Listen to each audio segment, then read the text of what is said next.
الحمد لله نحمده ونستعينه ونستغفره ونعوذ بالله من شرور أنفسنا ومن سيئات أعمالنا من يهده الله فلا مضل له ومن يضلل فلا هادي له وأشهد أن لا إله إلا الله وحده لا شريك له وأشهد أن محمدا عبده ورسوله يا أيها الناس اتقوا ربكم الذي خلقكم من نفس واحدة وخلق منها زوجها وبث منهما رجالا كثيرا ونساء واتقوا الله الذي تساءلون به والأرحام إن الله كان عليكم رقيبا يا أيها الذين آمنوا اتقوا الله حق تقاته ولا تموتن إلا وأنتم مسلمون يا أيها الذين آمنوا اتقوا الله وقولوا قولا سديدا يصلح لكم أعمالكم ويغفر لكم ذنوبكم ومن يطع الله ورسوله فقد فاز فوزا عظيما أما بعد فإن خير الحديث كتاب الله وخير الهدي هدي محمد صلى الله عليه وسلم وشر الأمور محدثاتها وكل محدثة بدعة وكل بدعة ضلالة وكل ضلالة في النار. أعوذ بالله السميع العليم من الشيطان الرجيم. إنا جعلنا ما على الأرض زينة لها لنبلوهم أيهم أحسن عملا. ہر قسم کی تعریف توصیف بڑائی کبریائی حمد و ثنا صرف اور صرف اللہ تعالیٰ کے لیے لائق و زیبا ہے. اس کے بعد انگنت بے شمار درود و سلام ہو تمامی انبیاء کرام کے لیے، خصوصاً آپ کے اور ہمارے نبی آمینہ کے لال تاجدار مدینہ سید الکونین جناب محمد مصطفیٰ صلی اللہ علیہ وسلم پر. محترم سامعین، جیسا کہ ہم جانتے ہیں گزشتہ 2 دن پہلے الحمدللہ ہماری اس یونیورسٹی کے اندر شجر کاری کا کام کیا گیا، درخت لگائے گئے،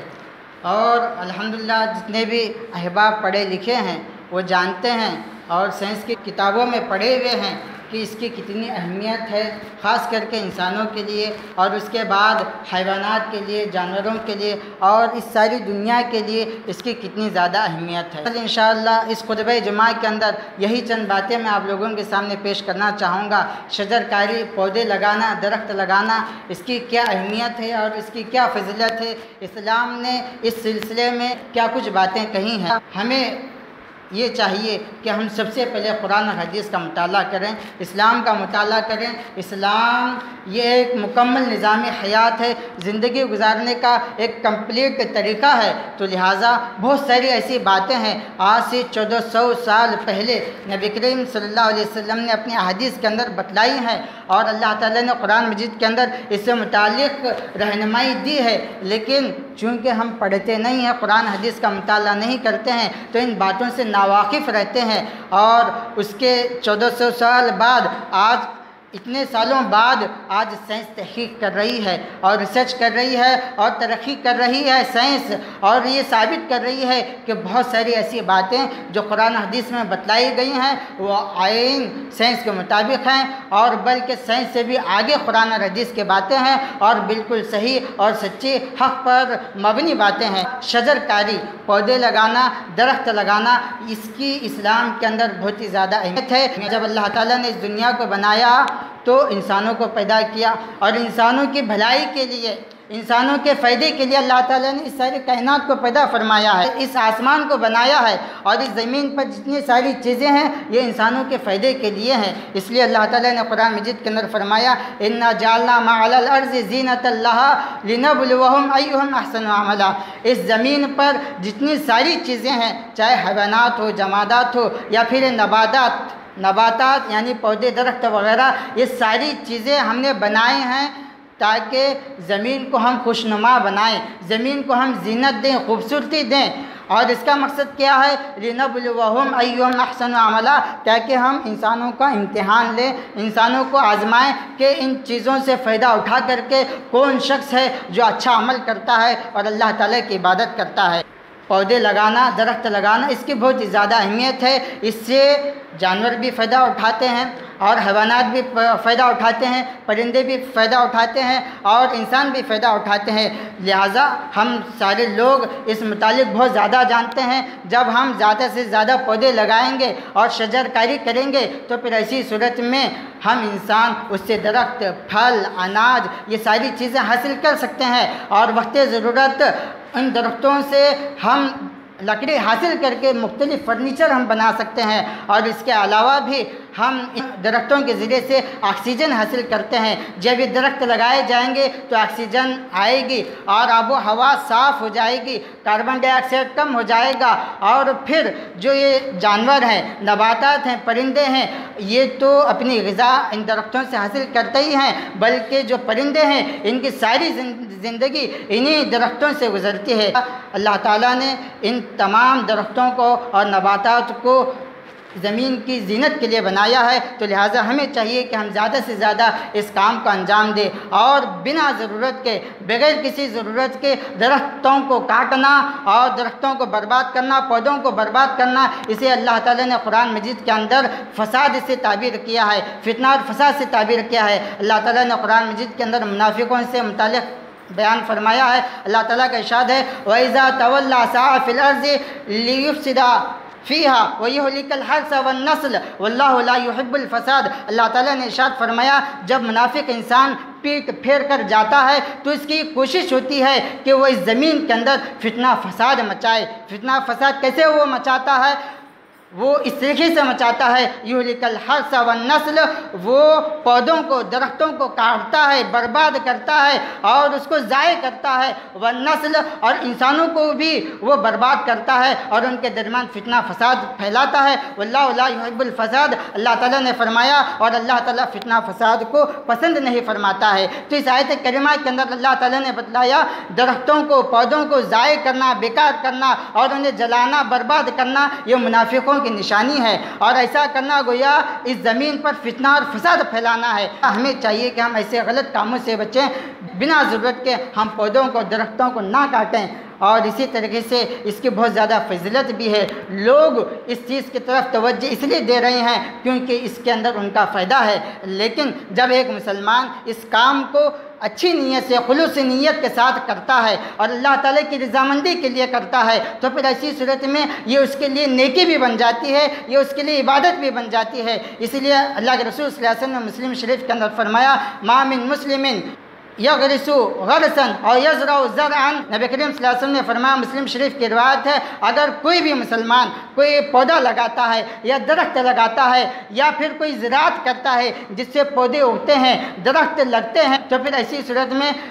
فَيَأْكُلُ منہ انسان اور طیر اور بہیمۃ الا کان لہ بہ صدقۃ، نبی کریم صلی اللہ علیہ وسلم نے فرمایا جب یہ پودے لگائے جاتے ہیں، درخت لگائے جاتے ہیں اور ان پودوں درختوں سے اگر کوئی پرندہ کھاتا ہے اور یا کوئی انسان فائدہ اٹھاتا ہے یا کوئی جانور فائدہ اٹھاتا ہے الا کان لہ بہ صدقۃ، تو پھر ایسی صورت میں یہ اس کا اجر و ثواب اس مومن اور مسلمان کو ملے گا جس نے اس درخت کو لگایا ہے۔ ہم یہ سوچیں اور اس کام کو نیوز کی حد تک، کیمرے کی حد تک باقی نہ رکھیں، بلکہ ہم اپنی عملی زندگی کے اندر اور جہاں کہیں بھی ہو سکتا ہے ہم اس کام کو زیادہ سے زیادہ بڑھانے کی کوشش کریں، زیادہ سے زیادہ پودے اور درخت لگانے کی کوشش کریں اور بنا ضرورت کے درختوں اور پودوں کو نہ کاٹیں، ورنہ یہ زمین کے اندر فتنہ فساد ہوگا۔ جب ہم اچھی نیت سے کام کرتے ہیں تو یہ عبادت بن جاتا ہے اور اس کے اندر اجر و ثواب بھی ہمیں ملتا ہے۔ اور اسی طرح سے نبی کریم صلی اللہ علیہ وسلم نے فرمایا، سنن ابو داؤد کی روایت ہے، علامہ البانی رحمۃ اللہ علیہ نے اس حدیث کو صحیح قرار دیا ہے کہ اگر کسی شخص کے پاس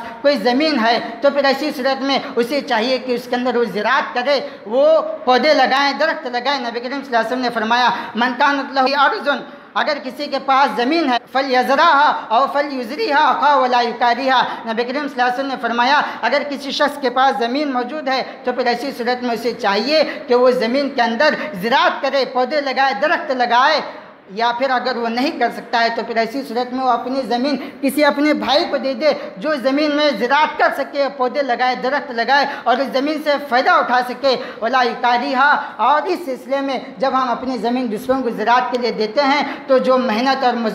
مزدوری کرنے والے لوگ ہوتے ہیں، جو زراعت کرنے والے لوگ ہوتے ہیں، ایسے کسانوں پر ظلم و زیادتی نہ کریں کرایہ حاصل کرنے کے اندر۔ اس سے بھی ہمیں معلوم ہوتا ہے کہ اگر ہم مالدار ہیں، ہمارے پاس زمین ہے تو اسے خالی نہیں رکھنا چاہیے، اسے بیکار یوں ہی ضائع نہیں کرنا چاہیے۔ ہم خود اگر زراعت کر سکتے ہیں تو زراعت کریں، یا پھر کم از کم جو زراعت کرنا چاہتے ہیں ان کے پاس زمین نہیں ہے ان کو ہم زمین اپنی سونپ دیں تاکہ وہ زمین سے فائدہ اٹھائیں اور ہمیں بھی کچھ فائدہ حاصل ہو جائے۔ آخری حدیث میں پیش کر کے اپنا خطبہ ختم کرنا چاہوں گا۔ بہت ہی جامع حدیث سے مسند احمد کی روایت ہے کہ اللہ کے رسول صلی اللہ علیہ وسلم نے فرمایا کہ اگر ایسا وقت آ جائے کہ دنیا ختم ہونے والی ہے، قیامت قائم ہونے والی ہے، ان قامت الساعة وبيد أحدكم فسيلة فإن استطاع ألا يقوم حتى يغرسها فليفعل۔ نبی کریم صلی اللہ علیہ وسلم نے فرمایا ہمیں معلوم ہے کہ کچھ ہی دیر کے بعد قیامت قائم ہونے والی ہے، ساری دنیا ختم ہونے والی ہے، لیکن ہمارے ہاتھ میں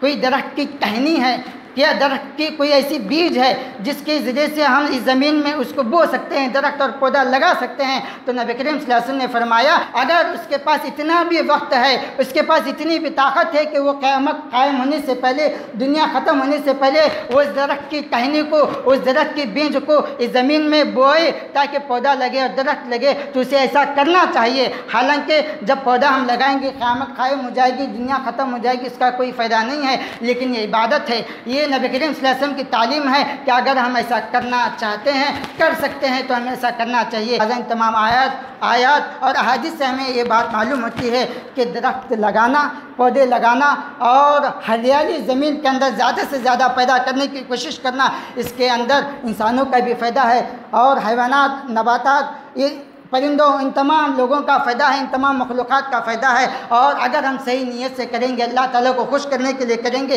تو یہ ہمارے لیے عبادت بھی ہو جائے گی۔ آخر میں اللہ تعالیٰ سے دعا ہے کہ اللہ تعالیٰ ہمیں جب تک زندہ رکھے، ایمان اور اسلام کی حالت میں زندہ رکھے۔ اللہ تعالیٰ جب ہمیں موت دے، ایمان اور اسلام کی حالت میں موت دے۔ اللہ تعالیٰ ہمارے تمام گناہوں کو معاف فرمائے۔ اللہ تعالیٰ ہمیں عذاب قبر سے بچائے۔ اللہ تعالیٰ ہمیں جہنم کے عذاب سے بچائے۔ اللہ تعالیٰ ہمیں جنت الفردوس میں جگہ نصیب فرمائے۔ آمین ثم آمین وآخر دعوانا ان الحمد للہ رب العالمین۔ السلام علیکم۔